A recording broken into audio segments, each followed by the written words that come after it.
Olá, caros amigos e amigas, bem-vindos a mais um programa onde Deus chora. Neste programa, a entidade católica ligada ao Vaticano Ajuda a Igreja que Sofre, AIS do Brasil, apresenta para vocês, a cada semana, uma situação vivida pela Igreja Católica de dificuldade nos países mais complicados, mais difíceis, mais tensos do mundo. Quer seja pela miséria, quer seja por situações de guerras, ou quer seja por perseguição religiosa.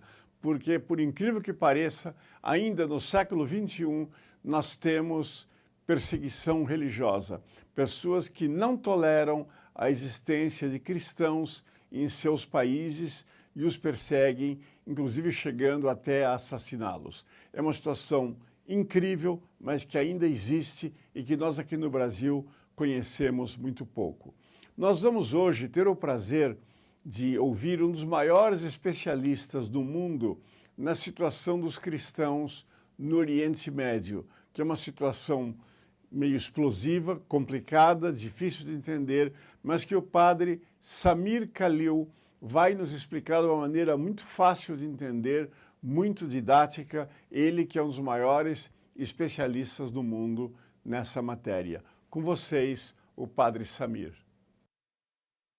Para nos contar mais sobre a situação dos cristãos do Oriente Médio e dos desafios que eles enfrentam, é meu privilégio falar hoje com o padre Samir Khalil Samir, professor de estudos islâmicos na Universidade de St. Joseph, em Beirute, além de ser um especialista em diálogo interreligioso em Roma.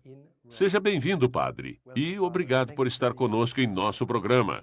Obrigado a você, Mark, por este convite, e obrigado a todos que estão nos acompanhando.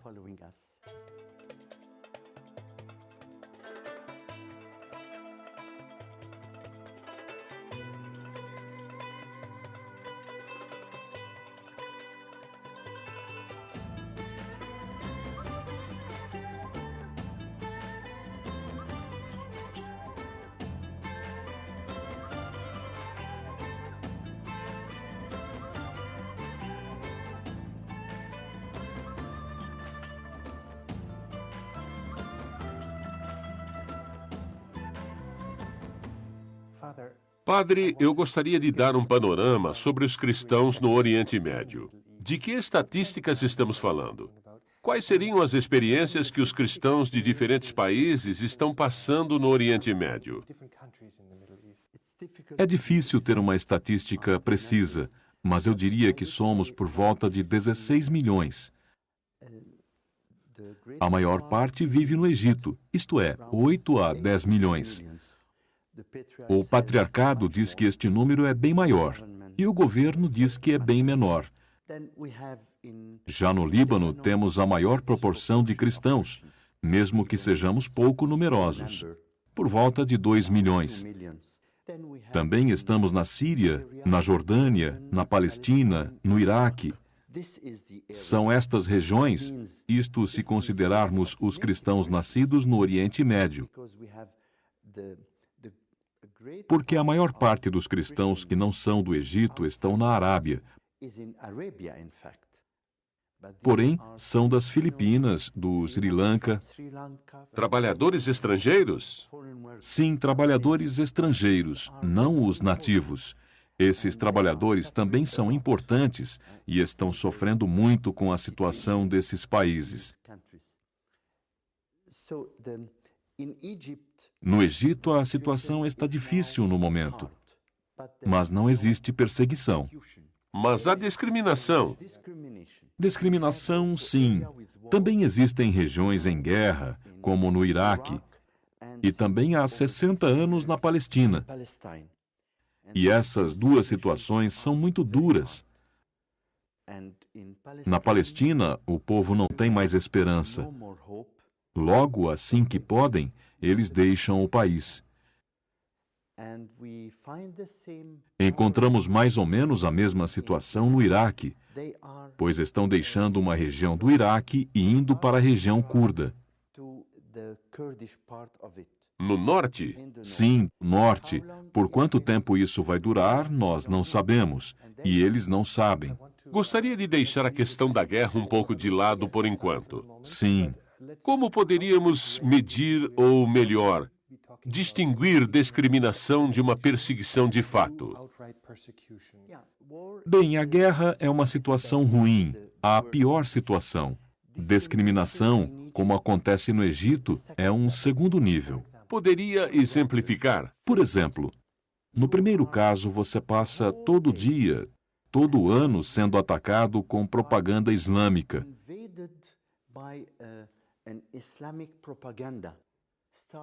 Isso começa às 5 da manhã, com microfones e pregações. As orações que têm também uma mensagem.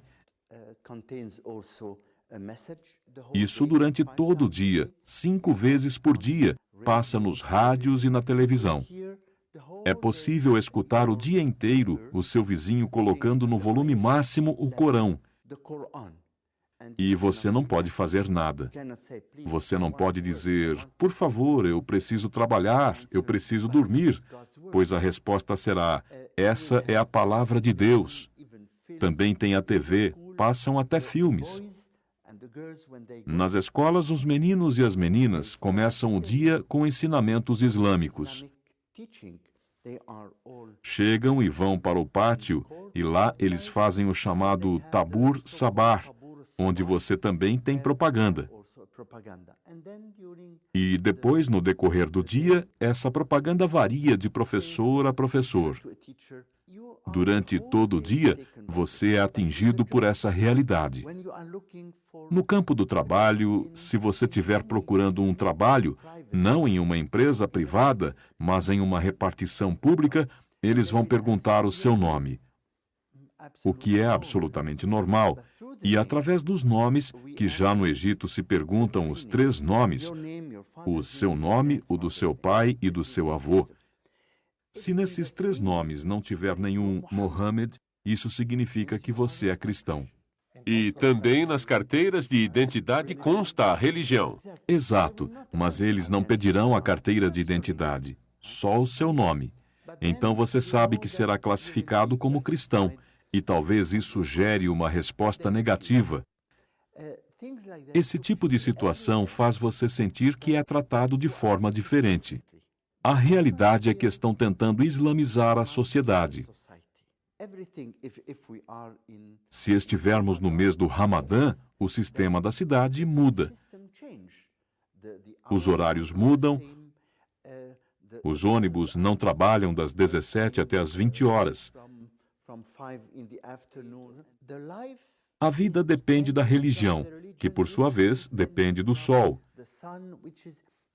É uma dependência completa.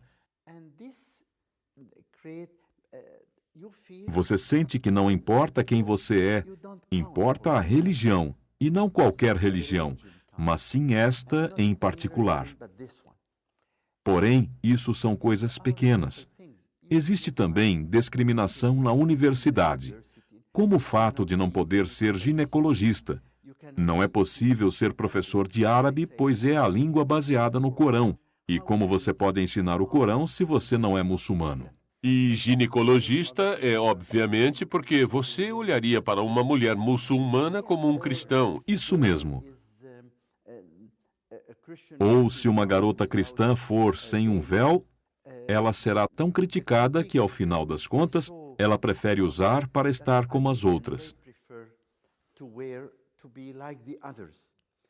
A família será repreendida. Dirão, vocês estão deixando a filha ir dessa forma? Entre outras coisas. Existe essa pressão.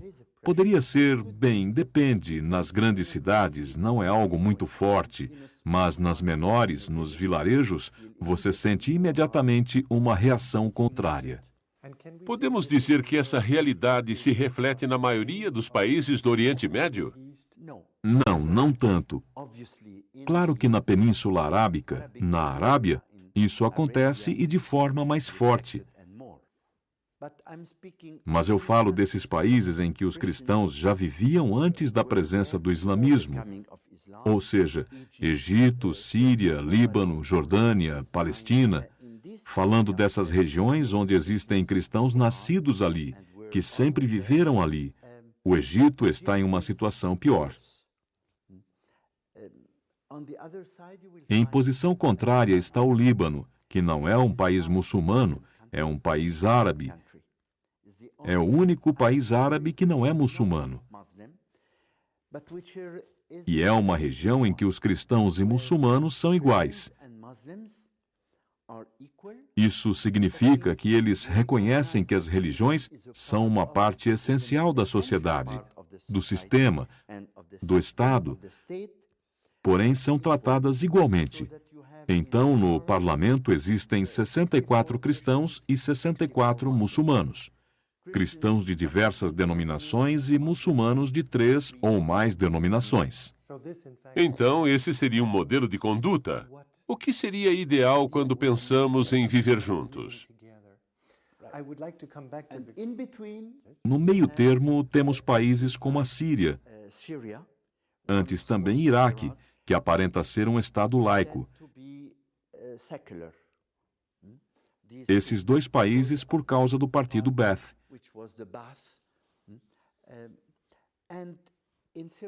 Na Síria, as pessoas sabem que você é cristão ou muçulmano, ou xiita ou alauíta. Não importa, pois você é livre. A política não é influenciada por isso. O presidente é sempre muçulmano, mas não é a questão, pois o sistema é laico. Embora não exista liberdade religiosa, exista liberdade para pregar. Não é tão delimitado. Um muçulmano pode se converter. Mas não é fácil devido à família, devido à atmosfera social.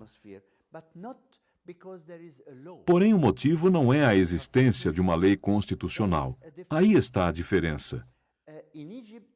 No Egito, você poderia ser punido, porque eles dizem que a base constitucional é a Sharia, número 2 da Constituição. E ela não permite que você se converta. Se o fizer, será condenado à pena de morte. O levam para a prisão e pressionam. Já na Jordânia, é uma situação mais tranquila, mais aceitável. Mesmo não sendo um Estado laico, o rei e o reinado têm a cabeça um pouco mais aberta, especialmente em relação aos cristãos. Eles dizem: queremos que os cristãos continuem aqui, precisamos deles. Não só os aceitamos, como os estimamos. Os acolhemos. Os acolhemos e sabemos que eles são. E os cristãos lá, mesmo muitos sendo de rito latino, são de tribos árabes. Então não podem dizer: ah, vocês são ocidentais. Quando você os ouve, eles falam como beduínos. Eles têm suas raízes no país. Sim, por exemplo, Tual, que é o patriarca de Jerusalém, e o bispo de Alger. Ambos pertencem a tribos arábicas, a tribos jordanianas. Isso nos ajuda também. Do outro lado, temos a Arábia Saudita, onde não podemos fazer nada. A Arábia Saudita é uma situação particular e eu gostaria de voltar à questão dela. Certo. Pois é um assunto interessante. Mas quero voltar à questão da imigração dos cristãos como consequência dessa discriminação, dessa verdadeira perseguição. De que número falamos quando dizemos que os cristãos estão deixando o Oriente Médio? É difícil dizer. Temos que ver país por país. O que temos certeza é que a imigração está crescendo. Ano após ano, a proporção de cristãos está diminuindo em todos os países.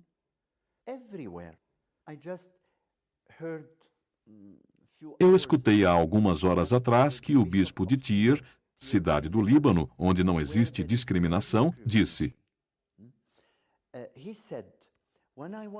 quando eu era uma criança, nos anos 50, Tyre tinha 10 mil habitantes. E éramos meio a meio, 5 mil cristãos, 5 mil muçulmanos. Hoje somos 80 mil e apenas 3 mil cristãos. Mas aqui devemos dizer que a economia está envolvida, pois, como você disse, não existe discriminação no Líbano. Sim, sem dúvidas, não existe discriminação no Líbano. Eu quero sublinhar que não é, em primeiro lugar, sempre por motivos religiosos. A minha família emigrou para os Estados Unidos e para o Canadá, e meus irmãos continuam morando lá. Ninguém os pressionou para que emigrassem, mas eles simplesmente se têm o sentimento de que está deixando de ser o seu país. A atmosfera estava mudando, falando do ponto de vista psicológico. Depois você sente que não existe tanta liberdade quanto antes. E os cristãos estão mais acostumados com a liberdade do que os muçulmanos. Eles não aguentam isso. Logo, por motivos culturais, motivos políticos e motivos sociais, acabam por pensar: eu tenho a possibilidade de emigrar, então vou sair daqui. Ou porque a família já emigrou no século XIX ou no século XX.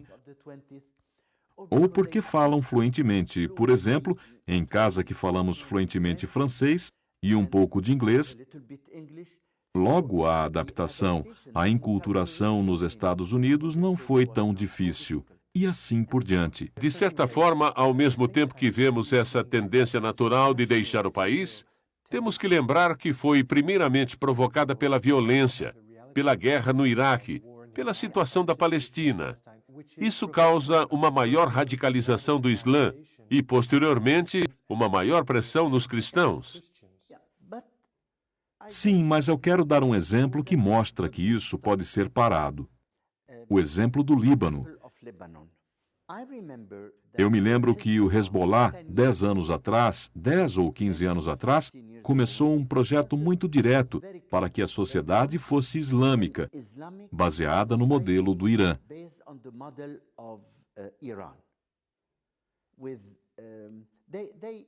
Eles até mesmo diziam que eram mais dependentes do Irã do que do Líbano.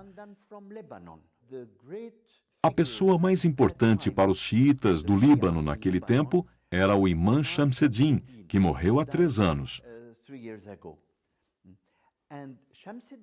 Na sua autobiografia, Shamseddin escreveu a última semana de sua vida e disse: eu estava convencido de que a sociedade islâmica era a ideal.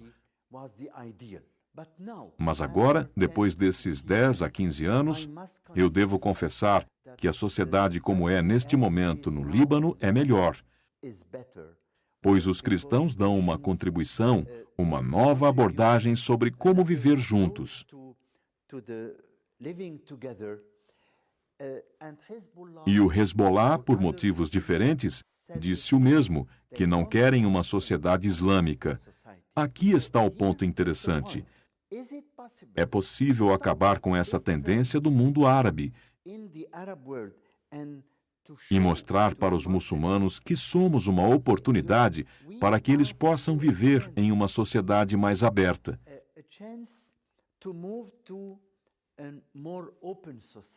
Se eles quiserem, nós trabalhamos juntos.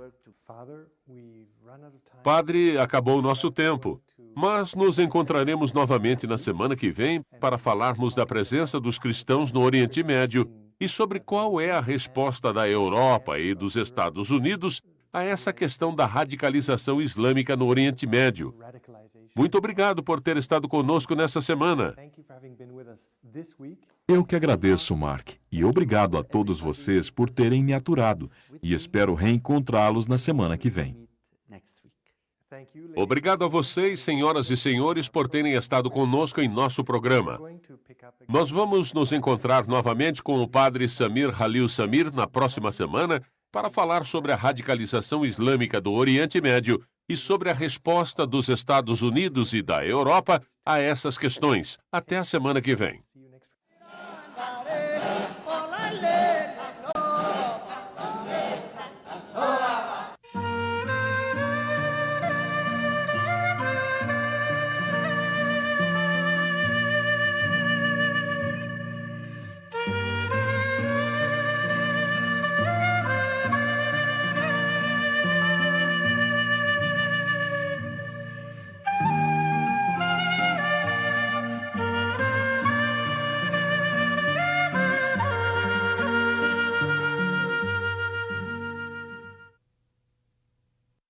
oração, informação e caridade. Este é o tripé em que ajuda a Igreja que Sofre atua há mais de 60 anos. Seja no sustento de missionários e religiosas, na formação de novos padres ou na construção de igrejas, a Ajuda à Igreja que Sofre apoia projetos em mais de 140 países, tanto em regiões de missão como nos lugares de perseguição. Você pode fazer parte desta obra. Ligue agora para 0800 77 099 27 ou acesse o site www.ais.org.br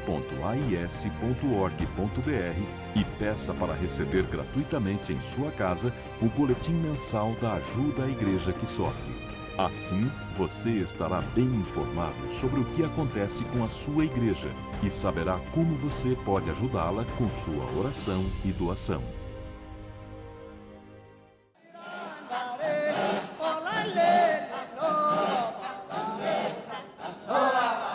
Muito interessante, esclarecedora essa entrevista do Padre Samir, não é mesmo? Agora a gente entende melhor a situação no Oriente Médio. Mas não percam, no próximo programa, ele vai continuar e vai falar sobre o outro lado da moeda, o radicalismo muçulmano. Por que os muçulmanos estão se tornando cada vez mais radicais, cada vez mais intolerantes e perseguem os cristãos dos seus próprios países. Nós, da Ajuda à Igreja que Sofre, temos vários projetos de ajuda aos cristãos do Oriente Médio, quer seja pela pobreza em que eles estão, pois eles são muitas vezes cidadãos de segunda classe em seus próprios países, não têm oportunidades boas de trabalho, mas também eles são perseguidos. Por isso, nós os ajudamos, como também ajudamos os cristãos de necessidade na África, na Ásia e aqui na América Latina e especialmente no nosso querido Brasil. A Ajuda à Igreja que Sofre tem aqui no Brasil, a cada ano, entre 500 e 600 projetos de ajuda nas regiões mais carentes, mais necessitadas do nosso Brasil. Quer seja nas favelas das grandes cidades, quer seja no Nordeste, na Caatinga do Sertão, quer seja na Floresta Amazônica. A Igreja que Sofre ajuda a igreja a ajudar os mais carentes. Não são projetos nossos.